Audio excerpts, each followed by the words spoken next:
Welcome back to my channel. আমি অনেক দিন পর তোমাদের কাছে এলাম, মিনিমাম 6 মাস পর। তো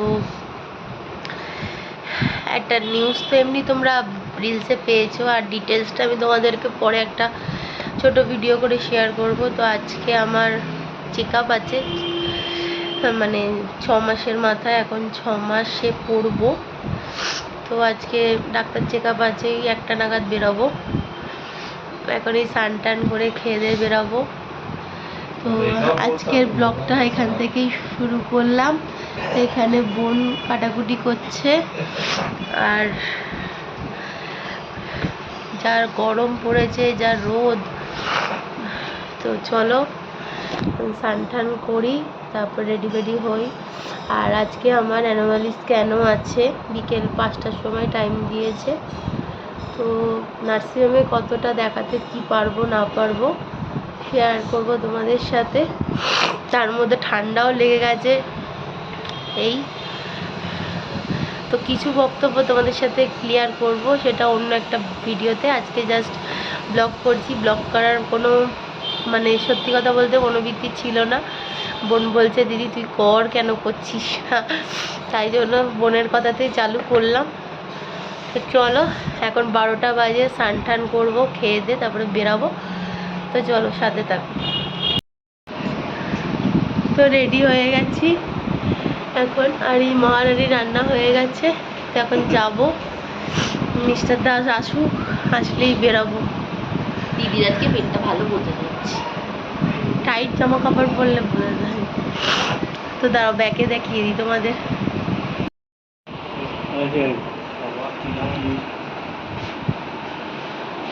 চলো, এই যে আমি এবার বেরাবো, সব নিয়ে নিচ্ছি। রিপোর্ট এখানে ব্যাগে ক্যারি করছি, যা আর যা গরম বাইরে, ছাতা নিয়ে গেলাম। ঠান্ডাও লেগেছে, তোমার মিস্টার দাস এসে আছে। এই যে এবার যাই, ডাক্তার কি বলে তোমাদের এসে জানাবো। চল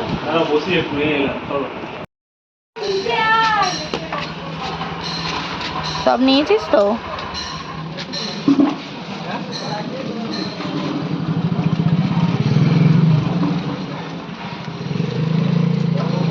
চলে এলাম।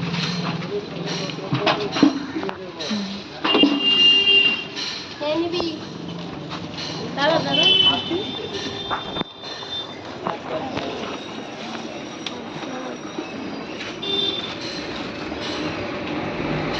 তো চলো এখন ডাক্তার দেখাতে যাচ্ছি, তো মিস্টার দাসের সাথে। তো আমি এখন ডাক্তারের চেম্বারে ঢুকে যাব। তো সব কিছু ডিটেলস তোমাদের আমি শেয়ার করছি দেখানোর পর, ঠিক আছে? 2000 years later. Welcome back to my channel. তো আজকে ইচ্ছা হলো তোমাদের সাথে কিছু কথা শেয়ার করি। তো সেই কথাটা হচ্ছে যে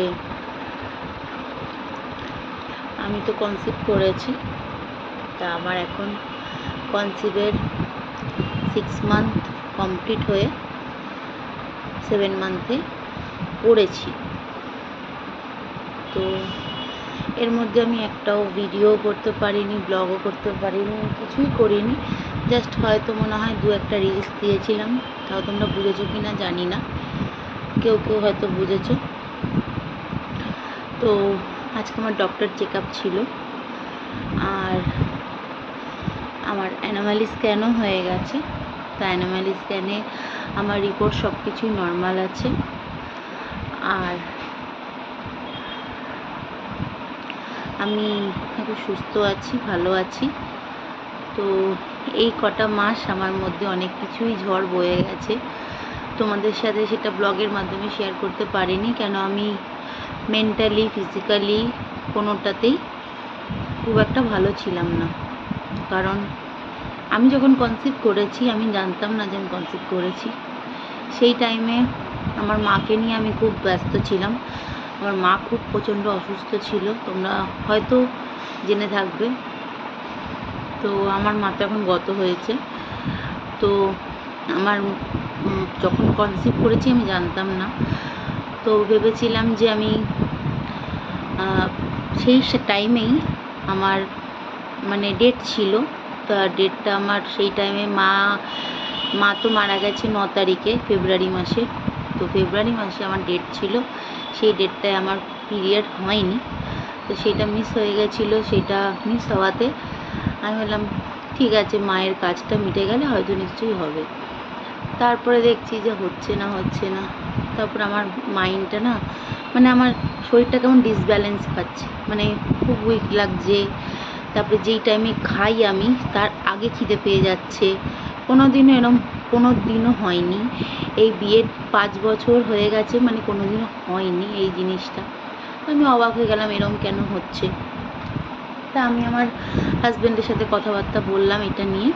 তো কথাবার্তা বলার পর তা আমি একটা কিট টেস্ট করলাম। তো কিট টেস্টের ছবিটা তোমাদের এখানেই দিয়ে দেবো সাইডে। তো একজন মানুষকে তো আমি হারালাম, সেই মানুষটাই যদি আমার কাছে আবার মানে আসবে বলেই মনে হয় হয়তো আমি কনসিভ করেছি। আর আমার মা খুব চাইতো, মানে বলতো যে তুই চিন্তা করিস না, তো সময় মতো ঠিক হবে। কিন্তু সেই মানুষটা তো আমাকে আর দেখে, মানে যে আমি কনসিভ করেছি, আমার মা তো আর আমাকে দেখে মানে শুনে যেতে পারলো না। ওটাই আমার কাছে খুব কষ্ট, বেদনা, মানে বলতে পারি না কাউকে। কিন্তু যখনই এই যে ফিলিংস, মা হওয়ার ফিলিংসটা যখন নিজের মধ্যে উপলব্ধি করি না, সেই আমার মাকে আমি খুঁজে পাই, মানে আমার মাকে খুঁজি। ওই যে আমার মাকে আমি খুঁজি যে তুমি কেন আমাকে ছেড়ে চলে গেলে। তো কিছু তো করার নেই, অনেক চেষ্টা করেছিলাম মাকে ফেরার, শেষ পর্যন্ত আর পারলাম না মাকে ফেরানোর। মানে অনেকটা চেষ্টা করেছিলাম, কিন্তু মা যে এইভাবে হাল ছেড়ে আমাদের সঙ্গে ছেড়ে ফাঁকি দিয়ে চলে যাবে আমরা বুঝতেও পারিনি, ভাবতেও পারিনি যে এই বয়সে, এত কম বয়সে আমার মাকে আমি হারিয়ে ফেলবো। কোনোদিনই আমি ভাবতে পারিনি। তো কি করব, মন শক্ত করে আমি তো মোটামুটি ধরো যখন কনসিভ করেছি জেনেছি, তো বাবাকে ফার্স্টে, যখন থেকে আমার হাজব্যান্ড চাকরিতে ছিল, তো প্রথমেই যেদিন কিট পরীক্ষা করাতেই 2টো লাল দাগ এসেছে। তা আমার বাবাকে আমি গিয়ে বলছি যে বাবা আমি প্রেগনেন্ট। বাবার চোখ দিয়ে অজরে জল আমাকে ধরে কাঁদছে। মানে আমার মাকে যে আমি বলতে পারলাম না, এটাই আমার কাছে খুব কষ্টের, আর কিছুই না। তো বাবা বলছে যে তুই চিন্তা করিস না, দেখ মাই আসছে তোর কাছে। তা আমি বলছি যে বাবা এরকমভাবে মা আসছে ঠিক আছে, কিন্তু মা থাকলে আমি আরও খুশি হতাম যে মাকে আমি কথাটা বলতে পারবো। তো সেই সময় বাবাকে বললাম, বোন তো খুব খুশি হয়েছে। বোন তখন ঘুমাচ্ছিল, তো বোনকে আমি নিচে ডাকলাম, যে এই ঘরে ও ঘুমায়, আমি আর ও ঘুমাই। তো বোনকে নিচে ডাকলাম, নিচে ডেকে ও তো কাঁদবে না হাসবে ও কিছুই বুঝতে পারছে না। তারপরে আমি বরকে ফোন করলাম, তো ওকে বললাম, আমার শ্বশুর শাশুড়িকে বললাম, তো ওরা তো খুব খুশি। তারপরে বর আসলো, এসেই সেই দিনই আমি ডাক্তার চেক আপে গেছিলাম ফার্স্ট। সেই দিনের ডেটটা ছিল হচ্ছে 7 তারিখ, মার্চ মাসের 7 তারিখ। ডেটটা ছিল মার্চ মাসের 7 কি 8 তারিখ এরকমই হবে। তো সেই দিন তো সবাই মোটামুটি আমার বাড়ির লোকদেরও জানালাম, সবাই তো খুব খুশি। তো এইটাই। কিন্তু এখন আমার যেই মাসটা রানিং চলছে, আমি যাকে খুঁজি, সব সময় খুঁজি, যে আমাকে ভালো মন্দ সব কিছুই, মানে সব কিছুতেই আমাকে পাশে থাকতো, কথা বলতো। মানে আমার বাবার সঙ্গে যতটা কথা শেয়ার করতাম, কিন্তু আমার মায়ের সঙ্গে যা কথা শেয়ার করতাম, সেই মানুষটাকে আমি আর পাশে পেলাম না। জানি অনেকের মা থাকে, কারোর বাবা থাকে এরকম, কিন্তু আমার মায়ের মতো মা মনে হয় কোনোদিনও কেউ এরকম পাবে না, যে সব কিছুতে হাসি খুশি, সব কিছুতেই মানে এমন পজিশন। মানে আমার মা সবসময় সত্যি খুব গার্ড, ভালোবাসা সব কিছুই। মা মানে আমি যে মা হতে চলেছি সেই অনুভূতিটা আমার মাকে আমি বলতে পারলাম না, এটাই আমার কাছে খুব কষ্ট এখন। হ্যাঁ, আমার শাশুড়ি নো ডাউট খুব খুব ভালো, সত্যি খুব ভালো, আমার শাশুড়ির মতো শাশুড়ি হয় না। তা আমার শাশুড়িকে তো আমি মোটামুটি সব কথা বলি, কিন্তু এখন এই সময়েও আমার শ্বশুরের শরীরটাও ভালো না। আমার শ্বশুরের রিসেন্টলি সুগার, মানে আমার শ্বশুরের রিসেন্টলি সোডিয়াম ফল্ট করে গেছিলো, মানে এই গরমে, মানে গরম ঠান্ডা মিলিয়ে মানে আমার শ্বশুরের অক্সিজেন লেভেলটা কমে গেছিলো, সোডিয়াম ফল্ট করেছিল। আমার শ্বশুরকে মোটামুটি 6-7 দিন মতো, মানে 5 দিন মতো হসপিটালে ছিল। তারপরে বাড়ি আনা হয়েছে, বাড়ি এনে আবার একদিন পর আবার সেই রাত্রেবেলা শুরু হয়েছে শ্বাসকষ্ট।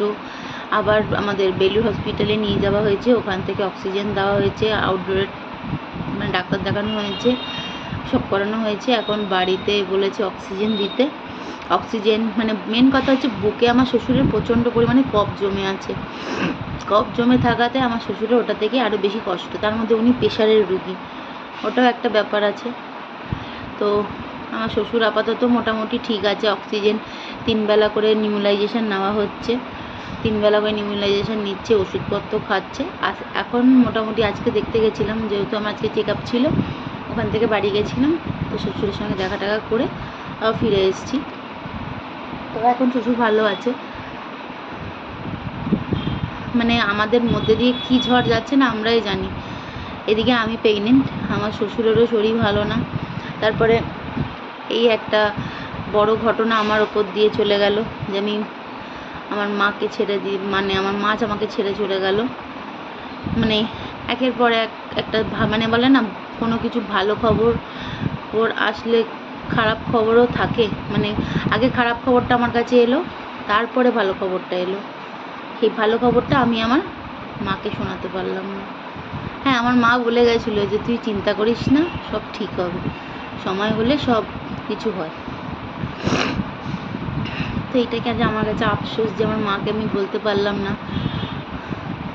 তো তোমাদেরকে আমি এই কথাটাই জানাচ্ছি, যারাই মা হবে, মায়ের অনুভূতিটা মানে এত সুন্দর হয় না, বলে বোঝানো যায় না। মানে যারা নতুন মা হচ্ছ তারা বুঝবে যে মায়ের অনুভূতিটা কী। কিন্তু মা ছাড়া মায়ের অনুভূতিটা নেওয়া মানে একটা কিছু ফাঁকা হয়ে গেল এরকম মনে হয়, আমার তো তাই মনে হচ্ছে। আমি সব সময়, আমি রাত্রেবেলা মাঝে মাঝেই হলে আমি কাঁদি, আমার মাকে খুঁজি, সত্যি কথা বলছি। হ্যাঁ, আমার পাশে আমার বাবা আছে, বোন আছে, আমার হাজব্যান্ড আছে, আমার শ্বশুর শাশুড়ি আছে, সবাই আছে, কিন্তু যে আমাকে জন্ম দিয়েছে সেই মানুষটা আমার কাছে নেই আজ। আমি তাকে মানে সারাক্ষণই খুঁজি যে আমার মাকে যদি ফিরে পেতাম, ভগবান আমার মাকে আরও কটা দিন বাঁচিয়ে রাখতে, এটাই আমি ওই ভগবানের কাছে সব সময় বলি। তো আমার তো শ্বশুরবাড়িতে স্বাদ নেই, তো আমার শ্বশুরবাড়িতে 5 মাসেও নেই, 7 মাসেও স্বাদ নেই।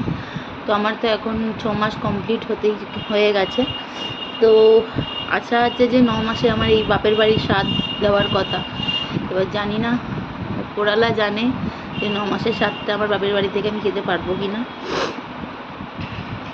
পজিটিভনেস ধরি, তাও বলা যায় না, কেন অনেকে শুনেছি যে 9 মাসে বেবি ডেলিভারি হয়ে যায় বা কিছু ব্যাপার থাকে। মানে আগে থেকে আর কোনো কিছু আশা করি না, কেন বলো তো, আমার মায়ের অ্যানিভার্সারিটা আমরা আশা করেছিলাম, সেই টাইমেই আমার মা চলে গেল। যেই অ্যানিভার্সারির দিনকে আমার মায়ের আমরা কাজ করেছি, আমাদের সেই দিনের কথা মানে ভোলা যায় না। আর আমি ওই কারণে আমার মানে তারপর থেকেই না আর আমার এই ভিডিও ব্লগ করা মন থেকে উঠে গেছিলো, যে ধুত আমি আর করবো না, আমার ভালো লাগে না। আগে আমার মাকে আমি ব্লগে রাখতাম, আমার মা খুব খুশি হতো আমাদের ভিডিও দেখতো, আমার আর আমার বোনের। মানে ওই পেশেন্ট, মানে ওই অবস্থাতেও আমার মা আমার আর বোনের ভিডিও দেখে শান্তি পেত। আমি তো আমার বাড়ি থাকতাম, তাও ওইখান থেকে ভিডিও করতাম, মা দেখতো, মানে মনে ইয়ে লাগতো। কিন্তু যেই মানুষটা নেই, তাও মা বলতো যে না, তোরা এইসব ভিডিও করিস, ছাড়বি না, এই একটা জিনিস যেটা নিজের অধিকার আছে, যে নিজে স্বাচ্ছন্দ্য বোধের মতো নিজে ভিডিও করবি, ছাড়বি, কি আছে, সবাই দেখবে, সবাই জানতে পারবে, যেমন আমিও জানি। তাই জন্য ভাবলাম যে 6 মাস হয়ে গেছে, তো আজকে তোমাদের এই কিছু কথা শেয়ার করলাম, শেয়ার করে মানে মনের ভাবটা হালকা হলো একটু, যে বলতে পারছিলাম না কাউকে কোনো দিনও, তো তোমাদেরকে ভিডিওর মাধ্যমেই জানালাম। এখানে আমার অনেক আত্মীয় স্বজনও দেখে ভিডিও, আমার বাড়ির লোকরাও দেখে, বাইরের লোকরাও জানবে, তোমরাও জানবে, সবার জন্যই ভিডিওটা করলাম।